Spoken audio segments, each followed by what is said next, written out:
We'd like to give a big thank you to our sponsor, Northwestern Mutual, Eves Financial Group.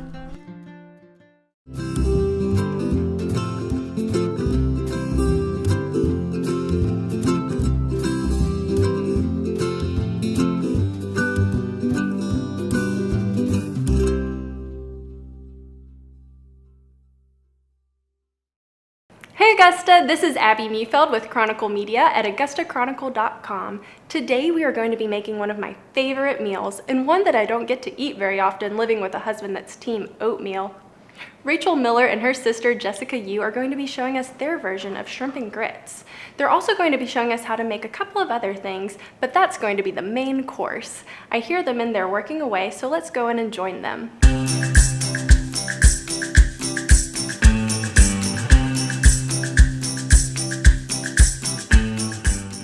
Alright guys, we're here in the kitchen with Rachel and Jessica. Hey guys, thank you so much for having us here. Will you tell us a little bit about what you're going to be making today? I see lots of ingredients here. Oh yes, and you have like 3 of our main food groups, which is butter, cheese, and bacon, and some vegetables. I think they're at the bottom of the food. Yeah. Right, every time. And we're starting with the fried okra salad. So what we've done is a wash. We have some buttermilk and egg.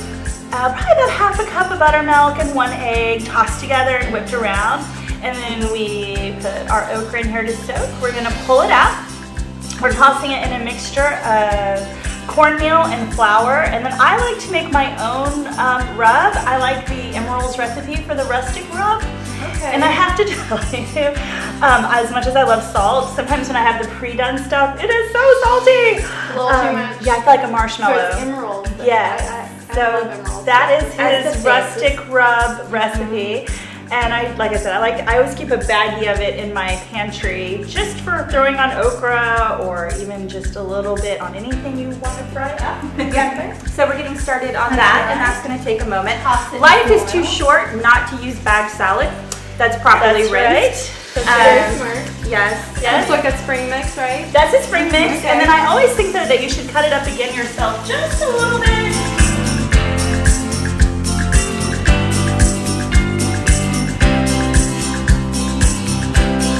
So we pulled the okra out of the fryer. We just had an oil set to a nice medium-low temperature.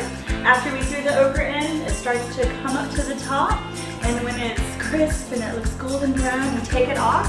We throw on. And we give it to our friends. That's right. After we throw on some of this rustic rub, so it's just a little more magic on top. I think of it like fairy dust. That's right. This is a green onion salad dressing. It has olive oil, the basis of lots of deliciousness in salad dressing. It has a little vinegar, some mustard powder, some crushed garlic, some fresh parsley, and of course the green onions. Yes, this is very heavy on the green onion.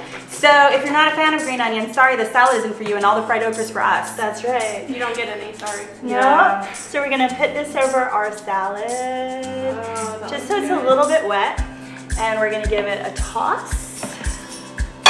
There we go. Rachel, you want to grab me a plate? Oh, sure. I put them right there along with some silver. Okay. And then we're going to put in our goat cheese crumble.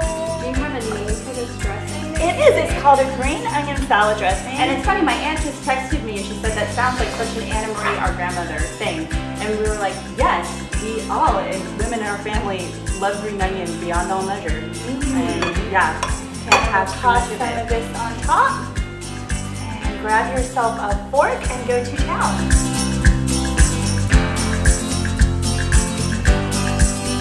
All right, Rachel, so now it's time for the main course. Tell me what you're going to be doing here. We are going to be making shrimp and grits. Yay! Yay! I know, right? So we have our bacon grease, and it is really quite lovely, golden. Don't be afraid of it. And it's going to go directly into a pan that is set on medium-low heat. You really don't want to superheat this.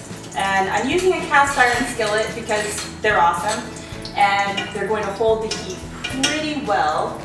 But I'm also using my sister's stove, so we're going to see how this turns out.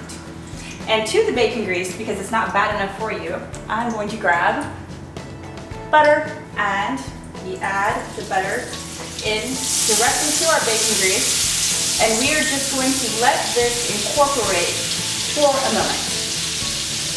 So we have about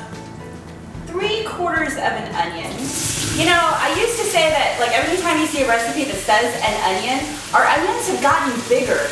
So be mindful of that. If you see like something that says an onion and it's from a cookbook from the 50s, take it down by half because you don't ever need that much. And as much as I love onion, you can go overboard.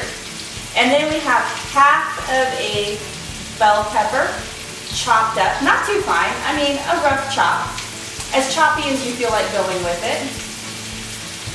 And then we have a couple of cloves of garlic here, and all of that is going to go straight into our mixture. And this is all going to sweat out for about 3 minutes.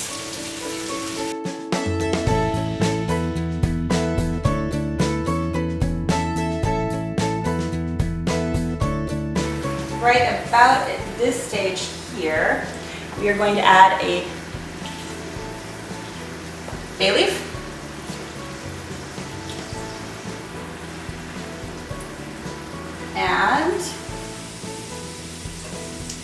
And then, because we're not like super fancy or anything, we're gonna take half a cup of wine.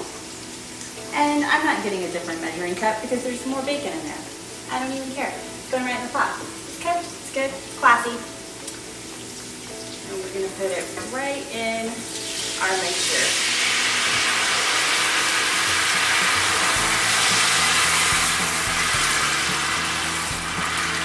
And this is going to need another 2 or 3 minutes. Oh my gosh, it smells so good. And then you could put a whole sprig of thyme in here and then just fish it out. But I actually like taking the time to pull it off and have a nice little fresh thyme. So we are going to stick these suckers straight in. So these jobbies will need about 2 minutes per side, and it's okay if they're slightly undercooked because we're going to be adding them back into the sauce when we're done. So, and I use the royal we. I mean, I'm doing all this work, but it's so time to remove the bay leaf. We like him, but he has added as much bitterness as we need to this. So, directly to this, we are going to add 3 tablespoons of flour, and go ahead and sprinkle them kind of liberally while you're doing this, because what this is going to do is make the roux that we need. And so the thing about roux is you want to let it set as you're making it, because this is a sauce. I mean, and you don't want to feel like you're just eating flour. So if you don't give the roux time, it's not going to actually incorporate like you want it to into the mixture. It's going to instead just taste like you're eating a spoonful of flour. But the other benefit of letting the roux set is the longer you let it stay in the pan and blacken, the darker and richer your roux is going to be. So this is actually the same principle for when you're making gumbo. So if you want like a darker, richer colored gumbo, this is actually the stage of the process where that happens. It's not actually coming from the different vegetables, although the okra is going to add a little dark green to the dish and some of the rest of it. It's actually in this stage that the browning and the incorporation, and there may be a better, more technical term for it, occurs. But we're gonna let this happen for at least another 4 minutes. I have my handy dandy spoon here. We have now cooked the roux down to a point where it's at the color we want it entirely. And yeah, and I have my tablespoon, okay, and the tablespoon tomato paste. Yeah. 2 tablespoons. Yes. Wow, Yeah. good job. I know. Nice memory. I try.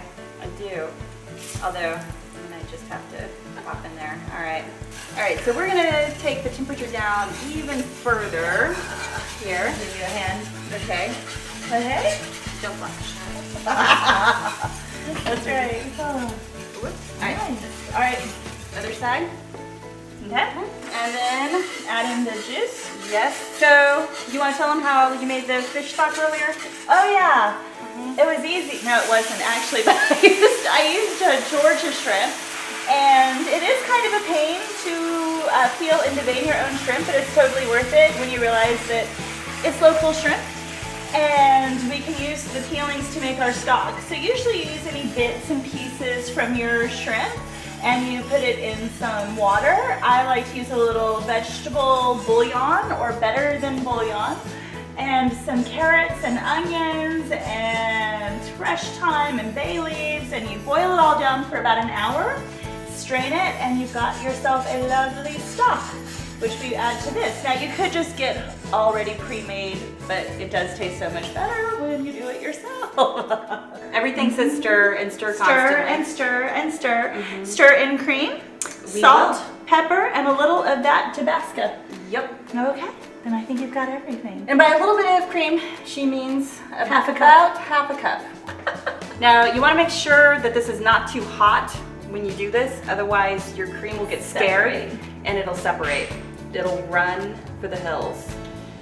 And there's no coming back from that. You'll have wasted all the work that you did to get up to this point. I want one of those shrimp. I know you do. Alrighty, and we'll add a little bit of Tabasco.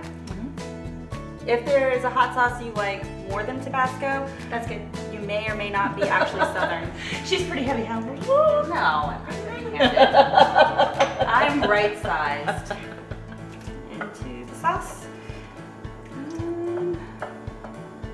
Bring it all warm. Yep, and we're just gonna bring it all back up to temperature and let the shrimp that may not have gotten entirely cooked when we were pan frying it come up to the proper temperature, and everything is right There's in the nothing world. sadder than overdone shrimp, though. No, be careful. Yeah, Be careful. just a pink. I just put in. These are cooked with half milk and half heavy whipping cream. If you're using stone grits, you should let them soak in a little water and then get that flotsam and jetsam off the top. So just your good grit is left behind. It takes about 40 minutes for them to simmer down. And then you kind of want to maybe add in a little more milk if they seem like they're a little bit too Uptight. Yeah, that'll loosen them up. And then we're gonna add in just a small smidge of some of this Parmesan. There we go. And that Parmesan is gonna give it a little saltiness. So you don't want to put too much salt in your grits because that cheese has a lot of salt in it already. So we'll give that a little stir.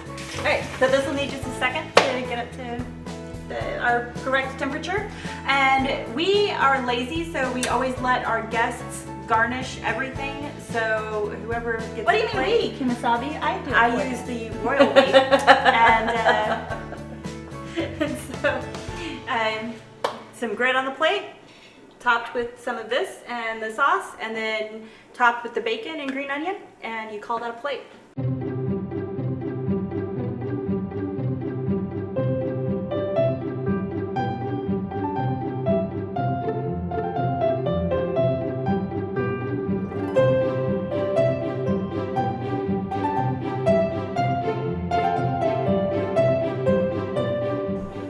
Okay guys, so we're here. We've been joined by Zan, who's also going to be eating with us. Smart lady to come. You just came just in the nick of time. So this, yeah, exactly. This is the best moment. This is the time when we get to try these wonderful shrimp and grits with bacon. And, oh my gosh, look at that.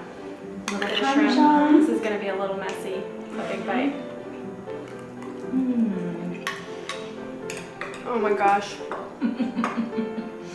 I'm diving onto heaven.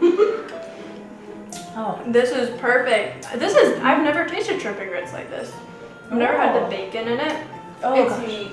Yeah. It's very unique. Thank you, Linda, who gave me the recipe. Yes. Oh my gosh, it's so good. Right. This has been the perfect day. Well, thank you again, and thank you to our viewers for watching us.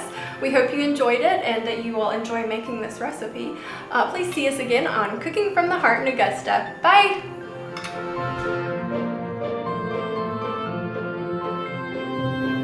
Thank you again to our sponsor, Northwestern Mutual Eves Financial Group.